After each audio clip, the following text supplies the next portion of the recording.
Fauci, when he was sitting there, that SOB knew for a fact that that virus came from the Wuhan lab. He knew that because he had funded the gain-of-function research in that lab, and he had already begun to design a cover-up.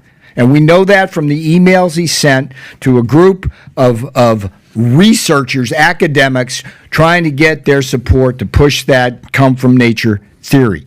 And that's the biggest lie of omission in American history.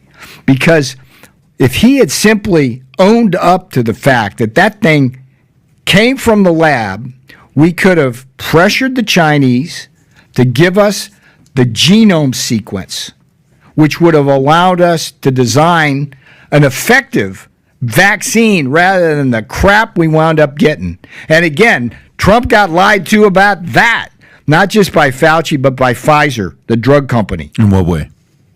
They didn't disclose the side effects of that.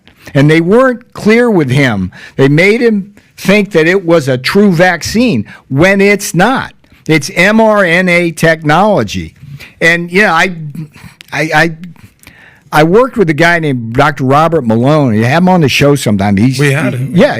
It's like the way, I mean, Malone was out there beforehand, but I had him on Steve Bannon's War Room when I was guest host, and he sat kind of like you and me are sitting, Patrick, and we talked about all this and wound up writing a 3-part series in the Washington Times about how the universal vax policy would basically spawn mutations that would be more lethal.